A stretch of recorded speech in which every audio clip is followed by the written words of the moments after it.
विकासाय पापध्वान्तक्षयाय च श्रीमानाविरभूद्भूमौ रामानुजदिवाकरः श्रीमानाविरभूद्भूमौ रामानुजदिवाकरः।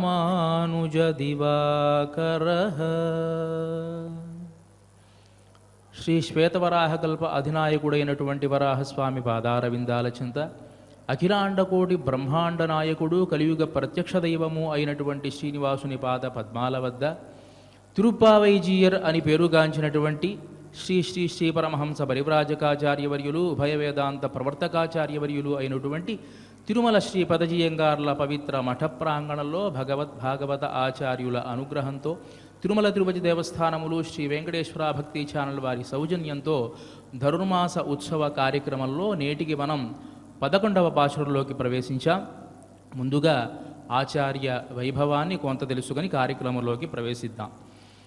తేజస్విని గురుగుణ తవ యస్య సూక్తి పీఠేన్యథాయి బత శారదయా స్వమూర్ధ్ని సోయం విషయ్య కథం ఆవితధీరివత్వం వాదే జిగేథ భగవన్ నను యజ్ఞమూర్తిం. శ్రీ వాధూల వీరరాఘవాచార్య స్వామి వారు అనుగ్రహించినటువంటి రామానుజ అతిమానుషస్తవంలోని శ్లోకాన్ని మనం అనుసంధానం చేసుకుంటూ ఉన్నాం. రామానుజుల అతిమానుష చేష్టితాలన్నీ కూడా ఈ గ్రంథంలో పేర్కొనబడ్డాయి. భగవద్ రామానుజాచార్యుల వారు రచించినటువంటి శ్రీభాష్య గ్రంథాన్ని సాక్షాత్తు శారదాదేవి తన తలపైన ఉంచుకుని ఆనందాన్ని వ్యక్తం చేసింది అనేటువంటిది మనకు ఐతిహ్యం. మరి అలాంటి ఓ రామానుజ, నీ గ్రంథం అలా విరాజిల్లుతూ ఉంటే సోయం విషయ్య కథం ఆవితధీరివత్వం వాదే జిగేథ భగవన్ నను యజ్ఞమూర్తిం. అరుళాళ పెరుమాళ్ ఎంబెరుమానార్ అని అంటారు సంప్రదాయంలో. వారికి పూర్వాశ్రమంలో యజ్ఞమూర్తి అని పేరు.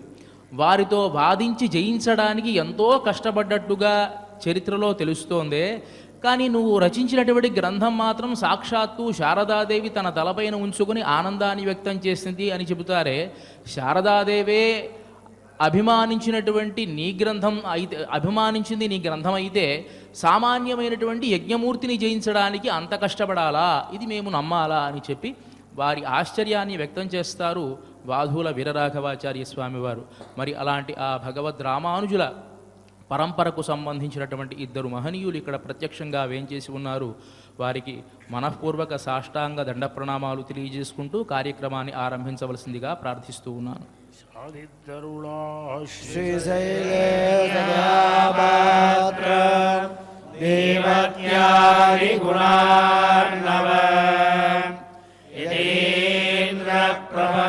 వందే రమ్యజామాదరం మునే లక్ష్మీనాగసమారంభా నాగయాగుణమధ్యమా అస్మదాచార్యపర్యంతా వందే గురుపరంపరా యో నిత్యమచ్యుతపరా వ్యామోహస్తదిగణాని తృణాయ మేనే అస్మద్గురో భగవతోస్య దయైక సింధో రామానుజస్య చరణౌ శరణం ప్రపద్యే. మాతాపితాయువనయస్తనయా విభూయి సర్వం నిలేన యమేన మదన్మయానాం ఆద్యస్య న కులపతే బహుళాభిరామం శ్రీమత్తరంగ్రియుగళం ప్రణమామి మూర్ధ్నా భూతం సరస్య మహదాత్వయ భట్టనార శ్రీభక్తిసార కులశేఖర యోగి వాహాన్ భక్తాంగ్రియేణ పరరాయతీంద్ర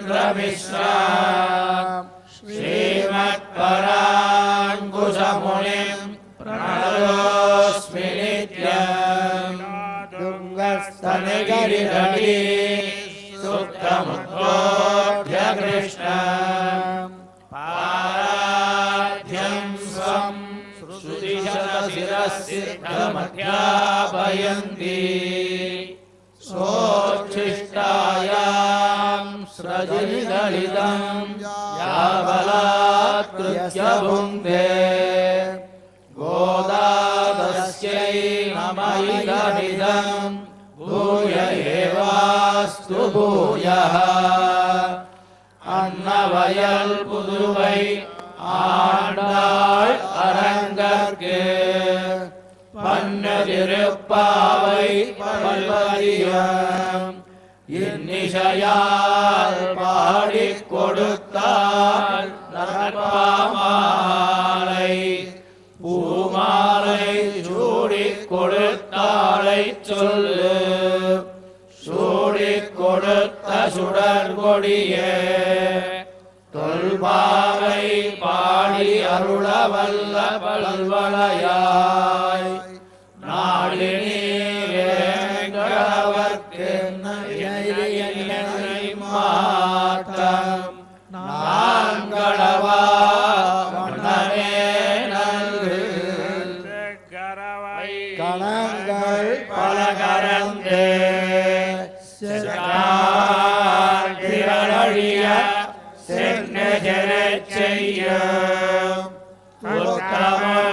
உத்தமமில்லாத கோவலர்தம் பொற்கொடியே புத்தரவள்கள் குணமயிலே போதராய் சுத்தக்கத் தோழிமார் எல்லாரும் வந்தே நீ முத்தம் புகுந்து முகில்வண்ணன் பேர்பாட சித்தாரே பேசாதே செல்வப் பெண்டாட்டி நீயற்ற புறங்கம் பொருளேனோர் எம்பாவாய் பிறந்தவோர் கோவிந்தன் வாழுவோர்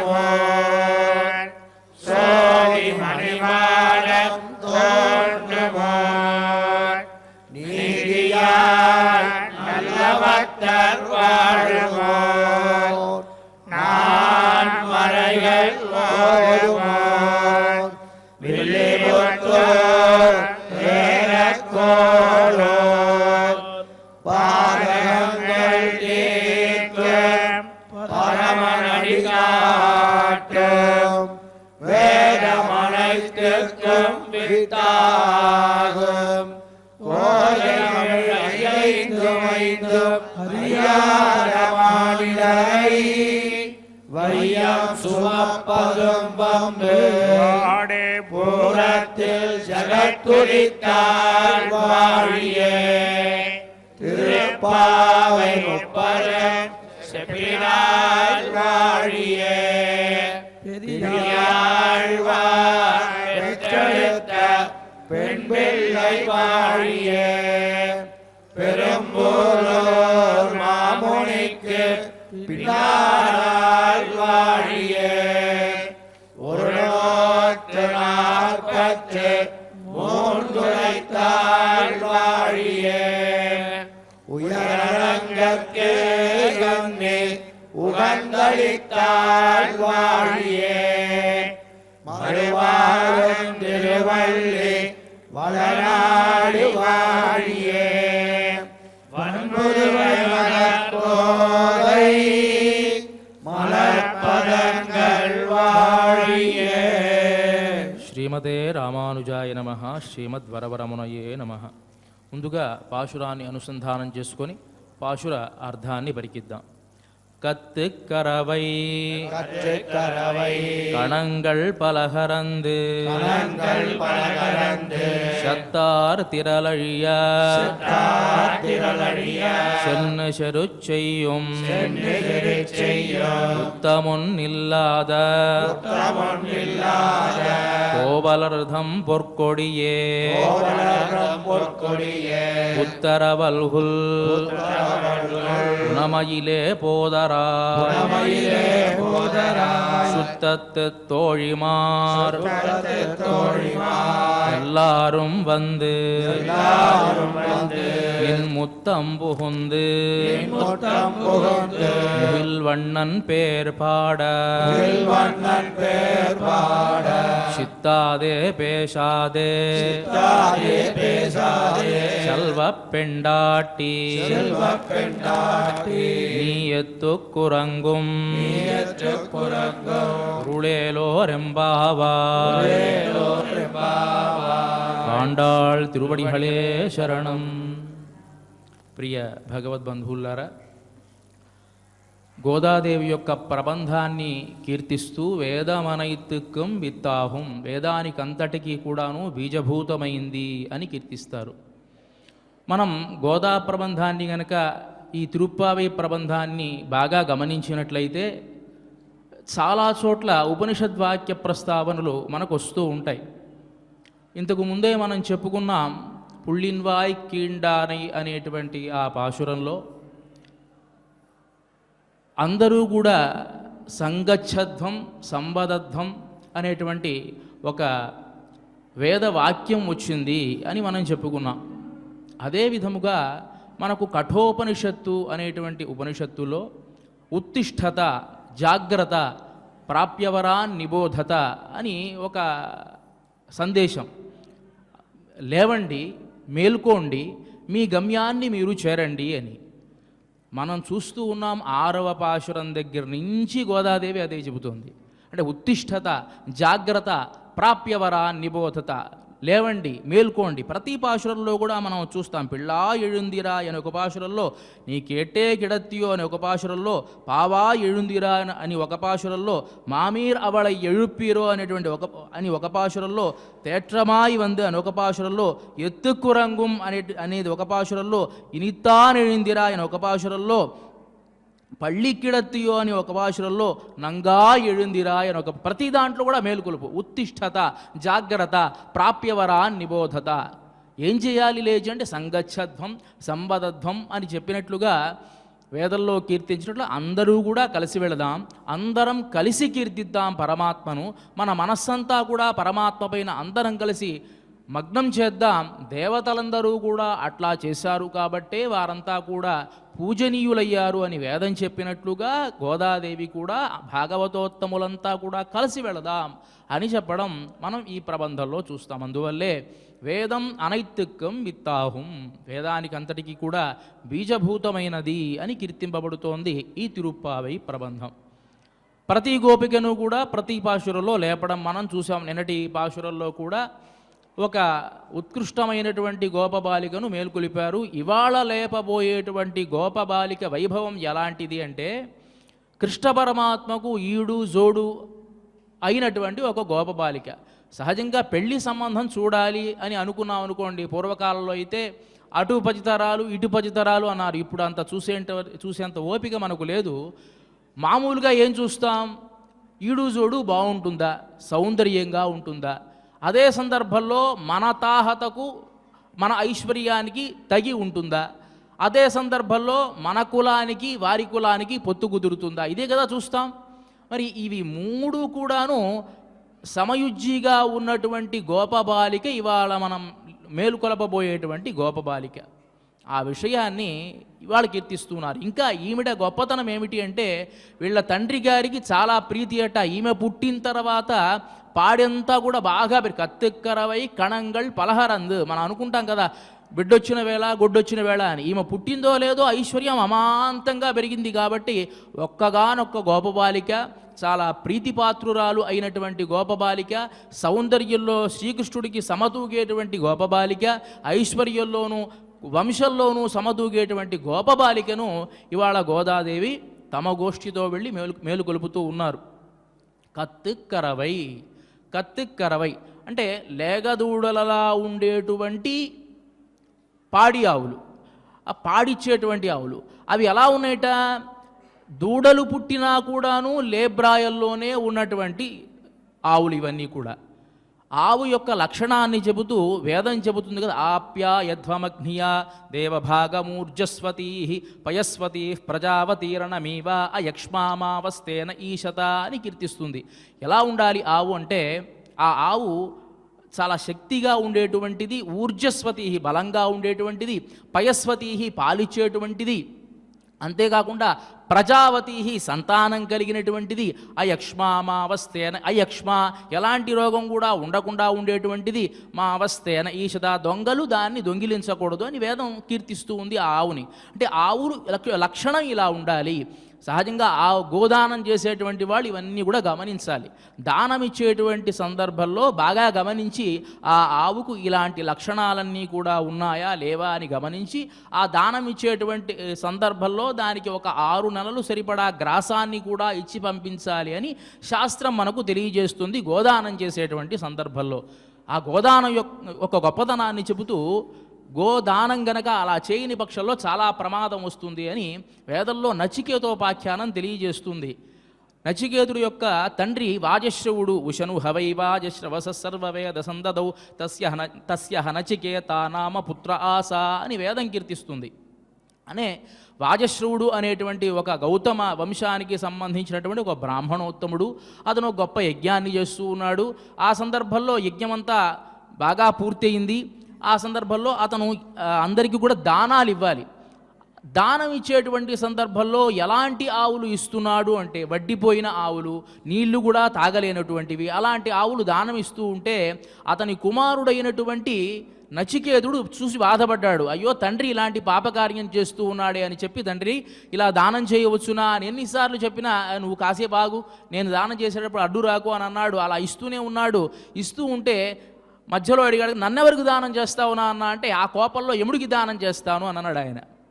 యముడికి దానం చేస్తాను అంటే, సరే అట్లయితే నీ యమలోకానికి బయలుదేరుతాను అన్నాడు. ఈయనన్నాడు, ఏదో మాట వరుసకు చెప్పానురా, అలా చెప్తే కోపం వస్తే ఎట్లా, వెళ్ళొద్దురా నాయనా అన్నాడు. లేదు లేదు, నువ్వు చెప్పావు కదా యముడికి దానం ఇస్తున్నాను అని చెప్పి, నేను బయలుదేరి వెళ్ళిపోతున్నాను అని చెప్పి యమలోకానికి వెళ్ళి ఆ యముడి దగ్గర బ్రహ్మ విద్యను నేర్చుకుని వచ్చాడు. అది వేరేటువంటి సంగతి. అంటే దానం ఎట్లా ఇవ్వాలి, చాలా జాగ్రత్తగా, గోవునిచ్చేటువంటి సందర్భంలో చాలా జాగ్రత్తగా దానాన్ని ఇవ్వాలి అని మనకు శాస్త్రం తెలియజేస్తూ ఉంది.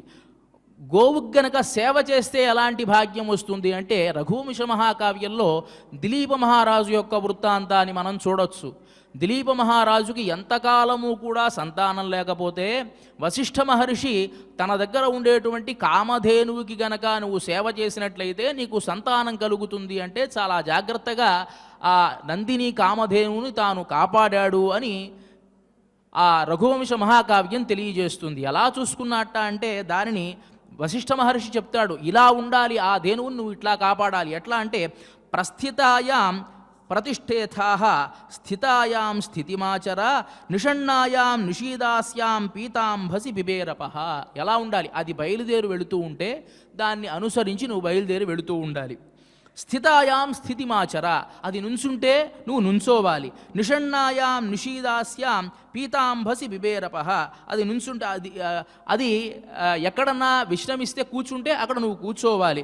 పీతాంభసి బిబేరపః, అది ఎక్కడన్నా నీళ్లు తాగితే అప్పుడు నువ్వు నీళ్లు తాగాలి. అంటే ఇంత వ్రతాన్ని దిలీప మహారాజు తాను ఆచరించి తాను సంతానాన్ని పొందాడు అని మనకు రఘువంశ మహాకావ్యం తెలియజేస్తుంది.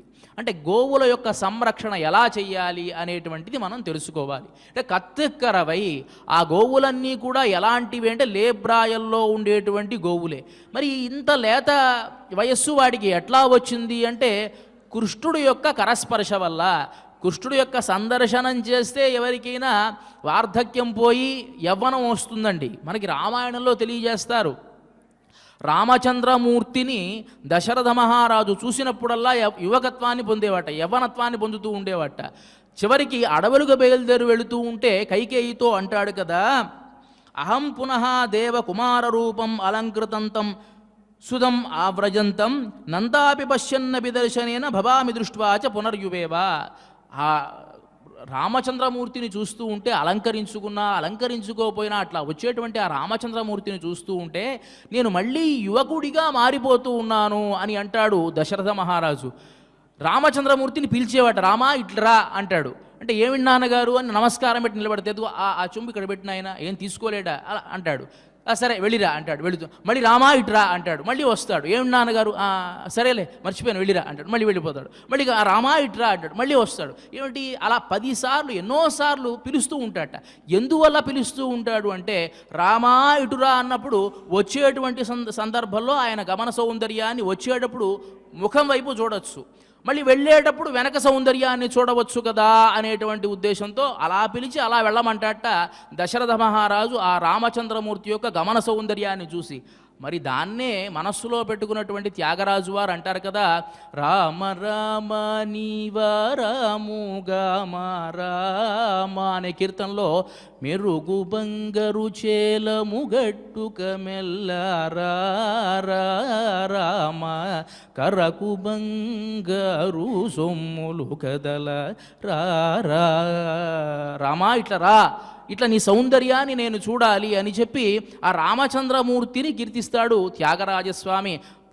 అదే నందామి పశ్యన్న పునర్యువ అంటే మళ్ళీ నేను యవ్వనత్వాన్ని పొందుతున్నాను అని దశరథ మహారాజు చెబితే ఈ రామావతారం చెప్తారేంటండి కృష్ణావతారం చెబుతూ మీరు అంటే, కృష్ణావతారంలో కూడా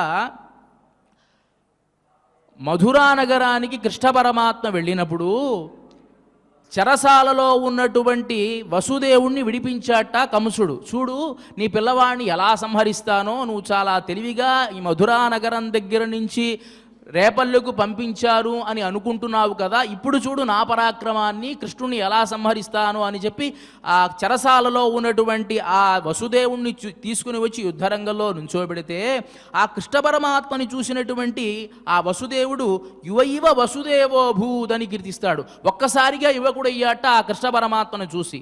అంటే కృష్ణ పరమాత్మ సందర్శనం వల్లే అలా అయితే కృష్ణ పరమాత్మ స్పర్శ వల్ల ఎలా ఉంటాయి ఆ ఆవులన్నీ కూడా. పరమపదంలో ఉండేటువంటి నిత్యులంతా 25 ఏళ్ల వాళ్లలాగా ఉంటారట ఆ పరమాత్మ సందర్శనం వల్ల. అంతెందుకంటే ఈ కృష్ణ అవతారంలో మనం చూడలేదా కుబ్జ యొక్క వృత్తాంతం. ఆవిడ కుబ్జ అంటే పొట్టిగా ఉంటుంది, గూనిది. ఆవిడ్ని ఒక్కసారి ఆయన అలా చేయిబెట్టి అట్లా ఎత్తాడో లేదో కీర్తిస్తారు కదా, బభూవ ప్రమదోత్తమ. అసలు అప్సరసలు కూడా సాటి లేనంత సౌందర్యవతిగా ఆమె కుబ్జ అయింది అంటే కృష్ణ స్పర్శ వల్ల ఎవరైనా మారిపోగలరు. ఆ కృష్ణ స్పర్శ వల్ల పెరిగినటువంటి గోవులు కాబట్టి ఈ గోవులని కత్తెక్కరవై చాలా చిన్న చిన్న గోవుల్లానే ఉన్నాయిట. అవి ఎక్కడ కూడా చూలింత గోవుల్లా లేవు, అవి కూడా చిన్న దూడలతో సమానంగా ఉన్నాయి. అంటే సహజంగా ఎవరికైనా సరే ఒక 60 సంవత్సరాలు వెళితే మళ్ళీ తర్వాత 70 వార్ధక్యం వస్తూ ఉంటుంది. కానీ అదేమిటో కృష్ణ పరమాత్మ రామచంద్రమూర్తిని చూసినట్టు 60,000 ఏళ్ళు అయినటువంటి దశరథుడు యువకుడవుతున్నాడు, చాలా వార్ధక్యాన్ని పొందిన వసుదేవుడు యువకుడుగా మారుతున్నాడు. దీనికి కారణం ఏమిటి అంటే మనకు ఆ భగవంతుడి యొక్క అనుగ్రహం ఉండాలి. దీనినే కులశేఖర వాళ్ళు మరి దానికి ఏదైనా ఒక మందు తీసుకోవాలి కదండి, ఏదైనా మందు తీసుకుంటే కదా అలా అయ్యేది అంటే కులశేఖరాళ్ళు వాళ్ళు చెబుతారు కదా, ఇదం శరీరం పరిణామపేశలం పతత్యవశ్యం శ్లథసంధి జర్జరం కిం ఔషధై క్లిశ్యసి మూఢదుర్మతే నిరామయం కృష్ణరసాయనం పిబ. ఈ శరీరం అనేటువంటిది ఎప్పటికైనా పడిపోయేది, కానీ దాన్ని కాపాడుకోవాలి అంటే జరా మరణాల నుంచి నువ్వు తప్పించుకోవాలి అంటే కృష్ణరసాయనం పిబ. వార్ధక్యం రాకూడదు, యవ్వనం పోకూడదు అంటే కృష్ణ పరమాత్మ ధ్యానం చెయ్యాలి. ఆ కృష్ణ పరమాత్మ ధ్యానం వల్ల సంస్పర్శ వల్ల పెరిగినటువంటి గోవులు కాబట్టి ఆయన ఆ పాలను తను పోషించినటువంటివి కదా ఆ గోవులన్నీ కూడా. కాబట్టే దొంగతనం చేసి ఓయమ్మ నీ కుమారుడు మా ఇండ్లను పాలు పెరుగు మన నీడమ్మ పోయదము ఎక్కడికైనను మాయన్నల సురభులాన మంజులవాణి. మీ అబ్బాయి మా ఇంట్లో పాలు పెరుగు ఉంచడం లేదమ్మా, అన్నీ కూడా దోచేసుకుంటున్నాడు, కాబట్టి ఇక్కడి నుంచి వెళ్ళిపోతామని వాళ్ళు అంటున్నారు. కానీ ఈ పాడి పంట కూడా వచ్చింది ఎవరి వల్ల అంటే కృష్ణ పరమాత్మ వల్ల, కాబట్టి ఆయన భాగం ఆయన తీసుకోవాలి కాబట్టి తీసుకుంటున్నాడు. ఈ మర్మం వాళ్ళకి తెలియదు. కత్తిక్కరవై మరి అలాంటి ఆవులు కృష్ణ పరమాత్మ సంస్పర్శం వల్ల పెరిగినటువంటి ఆవులు కాబట్టి కత్తిక్కరవై అలాంటి ఆవులట ఈ ఆవులన్నీ కూడా. కణంగల్ పలహరంది కణంగల్. ఈ ఆవులన్నీ కూడా పితకాలి అంటే ఎంతమంది ఉండాలండి, ఆ ఆవులు ఎన్ని ఉన్నాయి అని లెక్క చెప్పాలి అంటే సమూహాలుగా కూడా లెక్క పెట్టలేనన్ని ఆవులు ఉన్నాయట. సహజంగా 1, 2, 100 లేకపోతే 200 అలా సమూహాలు 200 ఒక సమూహానికి ఉంటాయి. అలా లెక్క పెడదామన్నా ఒక సమూహానికి ఎన్ని వేల ఆవులు ఉంటాయో లెక్క పెట్టలేట. అలా పోనీ అలా సమూహాలన్నా లెక్క పెడదామంటే ఆ సమూహాలు ఎన్ని ఉన్నాయో కూడా లెక్క పెట్టలేనన్ని పాడి ఇతనికి వచ్చింది అంటే ఈ గోపబాలిక వల్ల వచ్చింది. మరి అలాంటి ఐశ్వర్యం కలిగినటువంటి గోపబాలిక కత్తు కరవై కళంగల్ పలహరందు వాటన్నిటినీ కూడా ఏమి చేస్తున్నట్ట తానే పితుకుతాడు, ఎవరికి కూడా విడిచిపెట్టడు.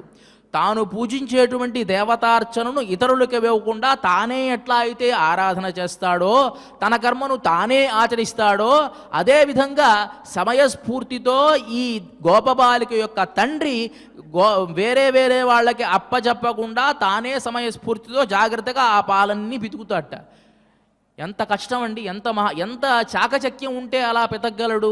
కత్తు కరవై కడంగల్ పలహలందు షత్తార్ తిరల్ అయ్య శండ్రు శరు చెయ్యం. షత్తార్ తిరల్ అయ్య, శత్రువుల యొక్క తిరల్ పరాక్రమం అయ్యా పోగొట్టేట్టుగా శండ్రు అక్కడికే వెళ్ళి శరుచెయ్యం వాళ్ళని ఓడగొట్టేటువంటి పరాక్రమం కలిగినటువంటి వాడు ఈ గోపబాలుడు. అంటే మనకు అనుమానం వస్తుంది, ఏమండి గోపకులు యుద్ధం చేస్తారా అని. వాస్తవానికి యుద్ధం చెయ్యాలండి. మనకి ఉత్తర గోగ్రహణం ఆ ప్రస్తావన వచ్చినప్పుడు రాజులు పూర్వకాలంలో ఎలా ఉండేవారంటే, ఒక రాజ్యం మీదకి దండెత్తాలి అంటే పొలిమేరల్లో ఉండేటువంటి పశువులన్నింటినీ కూడా ఆక్రమించేవాళ్ళు, పశువులంతా తీసుకునేటువంటి వాళ్ళు. అప్పుడు ఈ గోపకులంతా కూడా యుద్ధం చేసేట్టుగా ఉండాలి. యుద్ధం చేసేట్టుగా ఉంటే వచ్చినటువంటి రాజ్యంలో ఉన్నటువంటి వాళ్ళు మరలి వెళ్ళిపోతారు. మనకి ఉత్తర గోగ్రహంలో విరాట పర్వంలో తెలుస్తుంది. అటు వేరే చోట నుంచి 2 వైపులా దాడి చేస్తారు కౌరవ సైన్యం విరాట మహారాజు రాజ్యానికి. కాబట్టి అలా కాకుండా ఇతనికి ఎలాంటి పరాక్రమం కలిగినటువంటి వాడు షత్తార్ తిరలయ్య, ఇంత పరాక్రమం కలిగినటువంటి వాడంటే నిజంగా గోపకులు అంత పరాక్రమం కలిగినటువంటి వారా? ఎక్కడైనా భాగవతంలో అలా చెప్పబడి ఉన్నదా అంటే నిజంగా పరాక్రమం కలిగినటువంటి వారే. చెప్పాల్సినటువంటి అవసరం ఏమీ లేదు.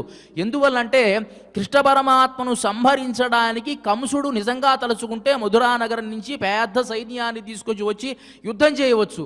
యుద్ధం చేయకుండా దొంగలాగా ఎంతోమంది రాక్షసుల్ని పంపించాడు. పూతన, శకటాసురుడు, తృణావర్తుడు, వత్సాసురుడు, బకాసురుడు, ధేనుకాసురుడు, వృషభాసురుడు, కేశి, వ్యోమ్ ఇట్లా రాక్షసులందరినీ దొంగతనంగా పంపించాల్సిన అవసరం ఏముంది? నేరుగా వీళ్ళు యుద్ధం చేయవచ్చు కదా. అంటే ఆ గోపకుల పరాక్రమం ఎలాంటిది అంటే కృష్ణ పరమాత్మకి ఎలాంటి ఆపద రానివ్వకుండా చూసుకునేటువంటి పరాక్రమం కలిగినటువంటి వాళ్ళంతా కూడా. పరమాత్మకు ఎవరైనా ఇబ్బంది చేస్తారు అంటే వాళ్ళకి వాస్తవంగా శత్రువులు ఉండరండి. పరమాత్మకు ఎవరైనా శత్రువులు ఉంటే వాళ్ళకి శత్రువులు అన్నమాట. పరమాత్మ ఎలాంటి వాడు ఉంటే తన భక్తులకి ఎవరైనా శత్రువులు ఉంటే ఆయన శత్రువులుగా తాను భావిస్తాడు అని మనకు భాగవతం తెలియజేస్తుంది కదా. కృష్ణ పరమాత్మ ఎప్పుడైతే దుర్యోధనాదుడి దగ్గరికి వెళ్ళాడు, అక్కడ భోజనం చేయకుండా ఉంటే అప్పుడు దుర్యోధనుడు ప్రశ్నిస్తాడు, ఏ కృష్ణ పరమాత్మ మా ఇంట్లో భోజనం చేయవచ్చు కదా అంటే, వృషదన్నం నభోక్తవ్యం ద్విషదన్నం నభోక్తవ్యం ద్విషంతం నైవ భోజయేత్ పాండవాన్ ద్విషసే రాజన్ మమ ప్రాణాహి పాండవాహ అని అంటాడు. అంటే శత్రువుల యొక్క భోజనాన్ని తినకూడదు, శత్రువుల ఇంటిలో ఉండకూడదని కదా. మరి అలాంటప్పుడు నేను శత్రువుని కాదే అంటే పాండవాన్ ద్విషసే రాజన్, పాండవులని నువ్వు దునమాడుతూ ఉన్నావు, వాళ్ళని శత్రువులుగా చూస్తున్నావు, కాబట్టి నాకు కూడా నువ్వు శత్రుప్రాయుడవే దుర్యోధన అని చెప్పాడు. అంటే భగవంతుడేమో తన భక్తులకి శత్రువులైనటువంటి వాళ్ళని శత్రువుగా భావిస్తే భగవద్భక్తులు ఎలా ఉంటారు అంటే తన భగవంతుడికి తన అంతర్యామిగా ఉండేటువంటి పరాత్పరుడికి ఎవరైనా కీడు చేస్తే వాళ్ళనే శత్రువులుగా భావిస్తారట ఈ భగవద్భక్తులు. అలా షత్తార్ తిరలయ్య శండ్రు శరు చెయ్యం కుట్రమొన్నిల్లాద కోబలర్థం పొర్కొడియే. కుట్రమొన్నిల్లాద ఎలాంటి దోషము లేనటువంటి కోవలరథం ఈ గోప కులానికి ఉండేటువంటి పొర్కొడియే, బంగారు తీగ వంటిదానా అని కీర్తిస్తూ ఉన్నారు. అంటే గోకులానికి అంతటికీ కూడాను పేరు తీసుకువచ్చేటువంటి మహద్భాగ్యం నీకు కలిగిందమ్మా. పూర్వం జనక మహారాజుకు కలిగింది. జనకానాం కులే కీర్తి మాహరిష్యతి మేసుత అని జనక మహారాజు రామచంద్రమూర్తికి తన కుమార్తె అయినటువంటి సీతాదేవిని ఇచ్చేటువంటి సందర్భంలో ఆ చేతిలో చేయి పెట్టి పాణింగృహీష్వ పాణిన అని చెప్పేటువంటి సందర్భంలో అనుకుంటాడు, జనకానాం కులే కీర్తిమా హరిష్యతి మేసుదా, ఈ పుట్టింటికి మంచి పేరు తీసుకుని వస్తుంది అని ఎలా అయితే అనుకున్నాడో జనక మహారాజు, అదేవిధంగా కుట్రమున్నిల్లాద కోవలర్థం పొర్కొడియే, ఆ గోపకులందరికీ కూడాను నువ్వు ఎలాంటి బంగారు తీగ వంటి దానివి, ఈ కులానికి మంచి కీర్తి తీసుకుని వచ్చేటువంటి పేరు కలిగినటువంటి దానివి అని కీర్తిస్తూ కోవలరథం పొర్కొడియే పుత్తరవలుహుల్ పునమయిలే పోదరాయ్, మంచి ప్రదేశం కలిగినటువంటి దానా. అదే సందర్భంలో అడవిలో ఉండేటువంటి నెమలి యొక్క సౌందర్యం కలిగినటువంటి దానా అని కీర్తిస్తూ ఉన్నారు. ఇక్కడ పుత్తరవలుహుల్ పునమయిలే పోదరాయ్ అని పుట్టలో ఉన్నటువంటి పాముని అడవిలో ఉండేటువంటి నెమలిని ఎందుకు పోల్చారు అని ఒకసారి మనం ఆలోచించాలి. పుత్తర వల్హుల్, పాము ఎక్కడ బాగుంటుంది, తాను ఆనందంగా ఉంటుంది అంటే బయటికి వస్తే ఆనందంగా ఉండదండి పాము. ఎందుకంటే దానికి దినదినగండం 1000 ఏళ్ళ ఆయుష్ అంటారు. అంటే ఎప్పుడు చచ్చిపోతుందో తెలియదు, దానికి 1000 ఏళ్ళ ఆయుష్. కానీ ఎవరైనా ఒక్కళ్ళ కంటపడితే దాన్ని చంపకుండా ఎవడు కూడా వదలడు. కాబట్టి అది ప్రశాంతంగా ఉండాలంటే పుట్టలో ఉండాలి. పాము పుట్టలో ఉండే అది సురక్షితంగా ఉంటుంది, ఆనందంగా ఉంటుంది. అదే విధముగా నెమలి, అడవిలో ఉండేటువంటి నెమలి ఎక్కడ ఉంటే బాగుంటుంది, అడవిలో ఉంటే సౌందర్యంగా, ఎప్పుడైనా మేఘం గర్జించినప్పుడు తన పురి విప్పుకొని ఆడుతుంది, ఆనందంగా ఉంటుంది అడవిలో ఉండేటువంటి నెమలి. అలా నువ్వు ఇప్పుడు ఏం చేస్తున్నావో తెలుసా, కేవలం గుణానుభవము భగవదనుభవము అనేటువంటి కేవలం ఒక జూలో ఉన్నావు. ఇప్పుడు జూలో కూడా జంతువులు ఉంటాయి, ఎలా ఉంటాయంటే ఆనందంగా ఉండవండి. మందలో ఉండేటువంటి ఆవుని కనుక మనం తోలుకు వచ్చి ఇంట్లో కనుక మేత పెడితే కేవలం ఒక్కరోజు చాలు, సన్నబడిపోతుంది ఆ ఆవు. అది ప్రత్యక్షంగా నేను చూశాను. మందలో ఉండేటువంటి ఆవును తీసుకుని వచ్చి మనం ఒక్కరోజే చాలండి, దాన్ని పెడితే వెంటనే మరుసటి సన్నబడిపోతుంది. ఎందువల్ల అంటే దానికి ఆనందం ఉండదు, ఆ మందలో ఉన్నప్పుడు ఉండేటువంటి ఆనందం దానికి ఉండదు కాబట్టి సన్నబడిపోతుంది, ఆ సంతోషంగా కూడా ఉండదు. అలా అదే విధముగా అభయారణ్యాలు అని అంటాను చూస్తే, అభయారణ్యాలలో ఉండేటువంటి జంతువులు సంతోషంగా ఉంటాయి. అంటే కొండ మీద తిరిగేటువంటి జంతువులు చూడండి ఎంత బాగుంటాయి, ప్రశాంతంగా తిరుగుతూ ఉంటాయి, వాటికి కావలసిన ఆహారాన్ని తాను తీసుకుంటాయి, అవి ఉండేటువంటి ప్రదేశంలో అవి ఉంటాయి. ఎలా అయితే మొసలి నీళ్ళల్లో ఉంటే బాగుంటుంది, బయటకు వస్తే దాని బలం ఎట్లా అయితే సన్నగిలుతుందో, ఎక్కడ ఉండేటువంటి జంతువు అక్కడ ఉంటే బాగుంటుంది. అదేవిధంగా నువ్వు పుత్తరవలుహుల్ పునమయిలే పోదరాయి, నువ్వు ఎలాంటి దానివి అంటే నీ కటి ప్రదేశం అంత సౌందర్యమైంది, పుట్టలో ఉన్న పాములా ఉంటే బాగుంటావు నువ్వు. అదే సందర్భంలో అడవిలో ఉండేటువంటి నెమలి అడవిలో ఉంటే ఎంత సంతోషంగా ఉంటుందో అట్లా అడవిలో ఉండేటువంటి నెమల్లా ఉండాలి. అంటే ఇక్కడ అంతరార్థం ఏమిటి అంటే, నువ్వు ప్రత్యక్షంగా ప్రత్యేకంగా తలుపులు వేసుకుని భగవద్ అనుభవం చేస్తున్నావు, ఇది నీ స్వరూపం కాదు. ఇది నీ స్వరూపం ఏమిటి, ఇది నీది కాదు. నీ స్వరూపం ఏమిటో తెలుసా, అనుభవం చెయ్యాలంటే మాలాంటి గోష్ఠిలో వచ్చి నువ్వు అనుభవం చేయాలి. భగవద్ అనుభవం అప్పుడు చేస్తే ఆనందంగా ఉంటుంది. కానీ కేవలం ఏకాకిలాగా అద్వైత భావనలా కేవలం తలుపులు వేసుకుని నేను సంతోషంగా ఉన్నాను అనుకుంటే ఏం ఆనందం అది? అలా కాదు కదా. అందరితో కలవాలి అనేటువంటిది నువ్వు తెలుసుకోవాలి అని చెప్పడం కోసం ఇక్కడ అంతరార్థంగా ఆమె సౌందర్యాన్ని పుత్తరవలుహుల్ పునమయిలే పోదరాయ్ சுத்தத்து தோழிமார் எல்லாரும் வந்து நின் முத்தம் புகுந்து முகில்வண்ணன் పేర్பாడా. சுத்தத்து తోழிమార్ எல்லாரும் வந்து, చుట్టుపక్కల ఉండేటువంటి గోపబాలికలంతా కూడా వచ్చి, తోழிమార్ ఎల్లారం మందు నిన్ ముత్తం పుహుందు, నీ ముంగిటలో. ఎందుకు ఇట్లా ప్రత్యేకంగా చెబుతున్నారు అంటే శుక మహర్షి అంటారు కదా, శృతిమపరే స్మృతిమపరే భారతమపరే భజంతి భవభీతాః అని కీర్తిస్తారు. ఎవరైనా ఈ సంసారం నుంచి కడతేరాలి అని గనక అనుకుంటే స్మృతిలో చెప్పినటువంటి కార్యక్రమాలు కొంతమంది చేస్తారు, వేదంలో చెప్పినటువంటి కార్యక్రమాలు కొంతమంది చేస్తారు, భారత ఇతిహాసాలలో చెప్పబడినటువంటి కార్యక్రమాలు కొంతమంది చేస్తారు. కానీ నేను అట్లా కాదు, నేను నందగోపుడి యొక్క ముంగిటలో వెళ్ళి అక్కడ ఉండిపోతాను. ఎందువల్ల అంటే సాక్షాత్తు పరాత్పరుడైనటువంటి వాడే, ఆ పరంధాముడే వచ్చి నందగోపుడి వాకిటలో కొట్టబడి పొర్లి ఏడుస్తూ ఉంటే నేను వెళ్ళి అక్కడ ఉండాలి. కానీ అది నన్ను ఉద్ధరింపజేస్తుంది. కానీ నేను వేరే చోట వెళ్ళి కేవలం కళ్ళు మూసుకుని తపస్సు చేస్తే నాకు ఆనందం వస్తుందా, ఆ సుకృతం కలుగుతుందా అని అంటాడు లీలాశుకుల వారు. అదేవిధముగా మేము తరించాలి అంటే ఏమిటో తెలుసా, కృష్ణ పరమాత్మ కోసం శుక శ్రీశుకుల వారు ఎట్లా అయితే లీలాశుకుల వారు ఎట్లా అయితే చెబుతున్నారో మేము తరించాలి అంటే నిన్ ముత్తం పుహుందు నీ వాకిటలోకొచ్చి నిన్ ముత్తం పుహిందు ముహిల్వಣ್ಣన్ పేర్బాడ నీలమేఘశ్యాముడైనటువంటి వాడి ఆ కీర్తన చేసి పేర్బాడ చిత్తాదే పేషాదే సెల్వ పెండాట్టి పునమయ్యిలే పోదరా నువ్వు నడిచిరా అక్కడి నుంచి నడిచిరా అంటే నీ గమన సౌందర్యాన్ని మేము చూడాలి. మనం ముందే చెప్పుకున్నాం, భగవంతుని సౌందర్యం ఒక విధమైతే భగవద్భక్తుల సౌందర్యాన్ని కూడా మనం ఆస్వాదించాలి. ఇందాకే గమన సౌందర్యాన్ని చెప్పుకున్నాం కదా. అందువల్లే సుమిత్రాదేవి రామచంద్రమూర్తితో లక్ష్మణస్వామి అడవులకు బయలుదేరి వెళ్ళేటువంటి సందర్భంలో కూడా రామే ప్రమాదం ఆకారుషీహి పుత్రభ్రాతరి గచ్చతి అని చెబుతుంది. రామచంద్రమూర్తి యొక్క సౌందర్యాన్ని చూసి నువ్వు యామరుపాటుతో ఉండవద్దు, ఎల్లప్పుడూ కూడా జాగరూకుడవై ఉండి రామచంద్రమూర్తిని కాపాడుతూ ఉండు అని ఏ విధంగా అయితే చెప్పిందో ఆ గమన సౌందర్యం అలాంటిది. కాబట్టి నువ్వు కూడా నాకు ఉపాధేయురాలిగా ఉన్నటువంటి దానివి కాబట్టి పుత్తరవలుహుల్ పునమయ్యిలే పోదరా ఎక్కడి నుంచి నడిచిరా నీ గమన సౌందర్యాన్ని మేము చూడాలి. పోదరాయ్ శుద్ధత్తోళిమాలెల్లారు మందు ముత్తం పుహుందు మిహిల్వಣ್ಣన్ పేర్బాడా ఆ స్వామి యొక్క కీర్తన మేం చేస్తూ ఉంటే ముహిల్వಣ್ಣన్ నీలమేఘశ్యాముడు అని కీర్తిస్తూ ఉంటే నువ్వు నెమలి లాంటి దానివి కదా.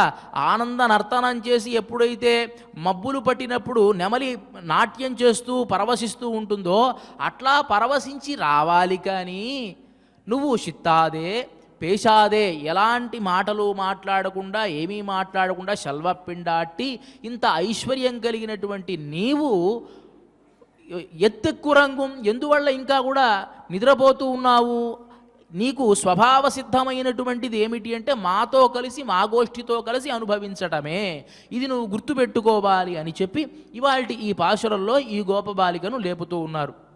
దీనికి పెద్దవాళ్ళు ఒక ఇతివృత్తాన్ని కూడా చెప్తారు. దీంట్లో పెరియాళ్వార్లు కీర్తింపబడుతూ ఉన్నారు. అంతరార్థంగా కత్తుక్కరవై కణంగళ్ పలహలందు శత్తారు తిరరయ్య శండ్రు చెరుచెయ్యం అంటే ఆచార్యుడు యొక్క వైభవాన్ని తెలియజేస్తూ ఉంది. ఇది ఏమిటంటే ఆచార్యుడు ఎలాంటి వాడు అంటే అనేకమైనటువంటి శాస్త్రాలు తాను అధ్యయనం చేస్తాడు.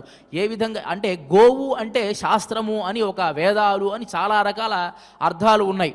ఆచార్యుడు అనేకమైనటువంటి శాస్త్రాలు తాను అధ్యయనం చేసి ఏమి చేస్తాట శత్తారు తిరలయ్య శండ్రు చెరుచెయ్యం తాను ఊరికినే ఉండడు.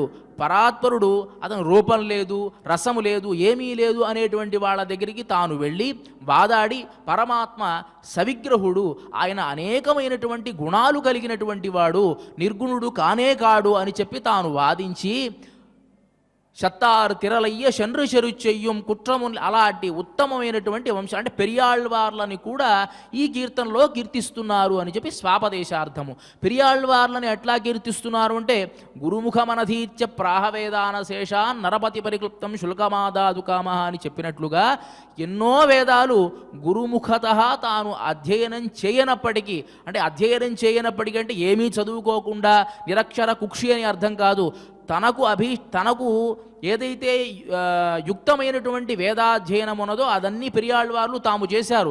కానీ అక్కడ సభలో మాత్రం ఎన్నో వేదాలు ఇతిహాసాలు అన్నీ కూడా తాము వాదనలో తాము చెప్పి జయించారు కదా. కానీ ఆ వేదాలన్నీ ఆయన ఎక్కడ అధ్యయనం చేశారు అంటే కేవలం భగవద్ అనుభవం వల్ల అధ్యయనం చేశారు అని చెప్పడానికి ఇక్కడ గురుముఖమనధీత్య ప్రాహ వేదాన శేషాన్ అట్లా అనేకమైనటువంటి వేదాలన్నీ కూడా ప్రాహ వేదాన శేషానని చెప్పినట్లుగా అట్లాంటి పెరియాళ్వార్ల కుమార్తె అని చెప్పినట్లుగా స్వాపదేశార్థం మనకి ఇక్కడ తెలియజేస్తారు. కాబట్టి అంటే ఇక్కడ ఎన్నో రకాల వేదాంతార్థాలు మనం తెలుసుకోవాలి.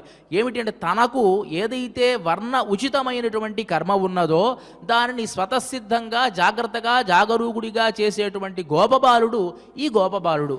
అతని యొక్క కుమార్తె ఈ కుమార్తె కాబట్టి తన కర్మ ఏదైతే ఉందో దాని భగవదర్పణ చేస్తూ చేసేటువంటి గోపబాలుడు యొక్క కుమార్తె ఈ కుమార్తె అని చెబుతూ అలాంటి ఆ కుమార్తెవమ్మా నువ్వు భగవదనుభవం కేవలం అభీష్టంగా నీ ఇచ్చ వచ్చిన ప్రకారం లోపల చేయడం కాదు, మాతో కలిసి చేస్తే ఆనందం ఇనుమడిస్తుంది అని చెప్పి ఈ గోపబాలికను తమ గోష్ఠిలో కలుపుకొని ముందుకు సాగుతున్నారు గోదా అమ్మవారు. ఇక ఇవాల్టి ఈ కార్యక్రమంలో చిట్ట చివరి అంశమైనటువంటిది ఆండాళ్ అనుగ్రహంతో శ్రీమతి తెలిగిచర్ల కందాడై సీతమ్మ గారు తెలిగించినటువంటి తిరుప్పావై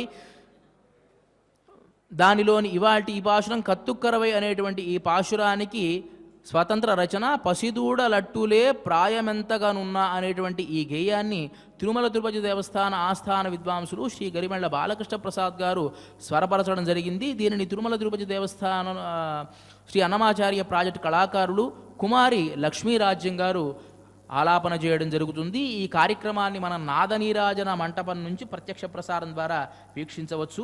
ఇక ఇవాల్టి ఈ కార్యక్రమాన్ని క్షమాప్రార్థన నుంచి మంగళం వరకు మనమంతా కలిసి పారాయణ చేసి ముగిద్దాం.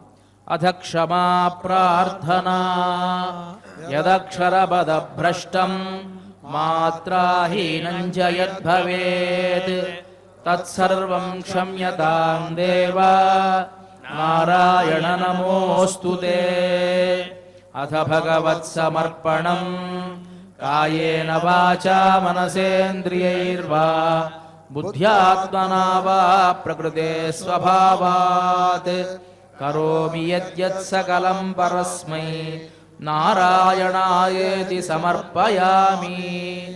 అథ లోకక్షేమ ప్రార్థనా స్వస్తి ప్రజాభ్యః పరిపాలయంతాం మార్గేణ మహీం మహిషాః గోబ్రాహ్మణేభ్యః శుభమస్తు నిత్యం లోకాః సమస్తాః సుఖినో భవంతు.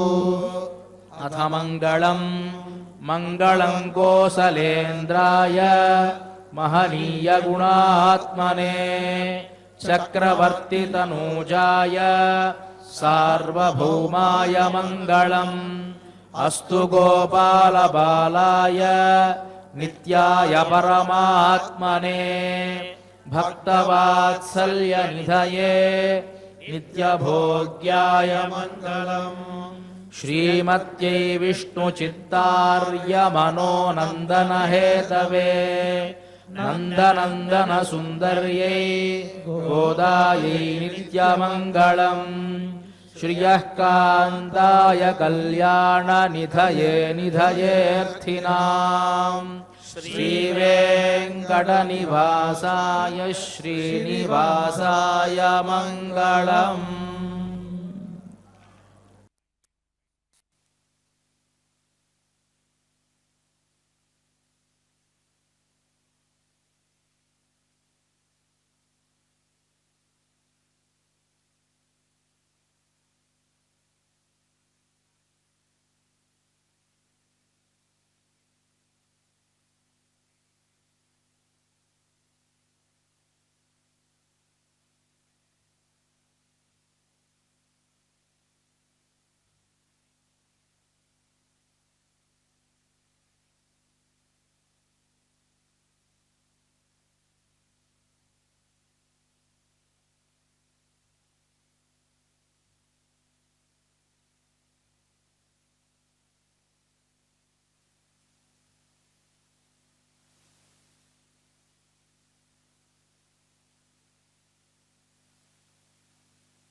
మనకు బంధువులైన మగోబలందరూ వచ్చి ధననీల దేవుని మననము సేయోచు.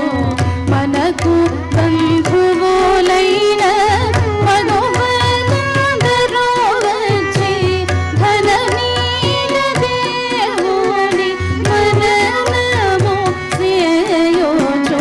వనితని తలవాకిటను నిలచినను లేచిన ఎట్టులైనను కనపడక పోవునది సరిగద కమ్మగా నాటైన పలుక. వనితని తలవాకిటను నిలచినను లేచిన ఎట్టులైనను కనపడక పోవునది సరిగద కమ్మగా నాటైన పలుక.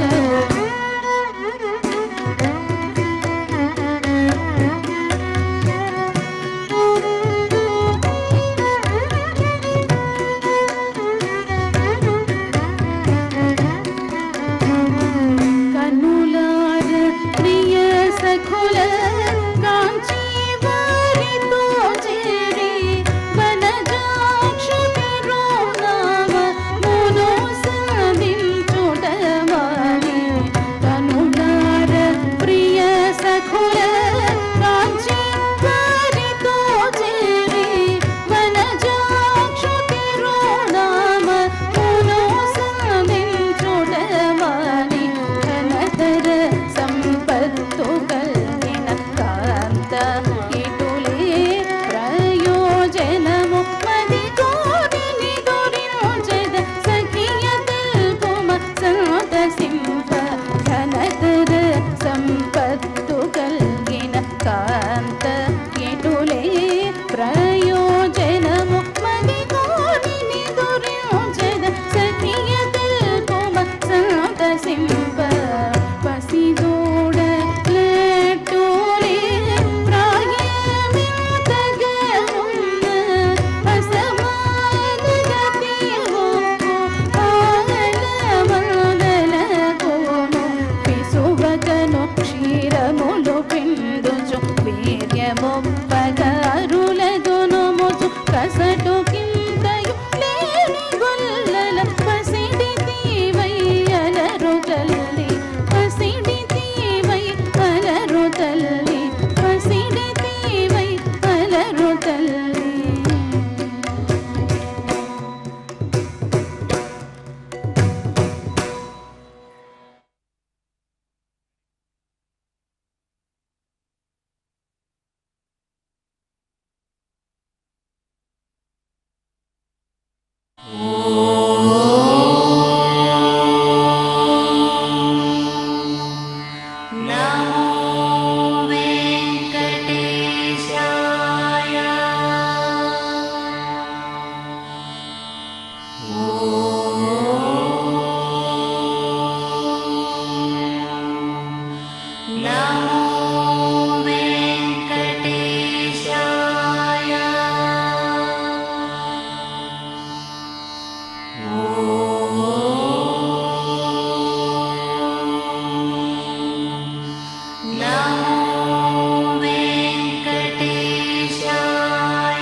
ఓ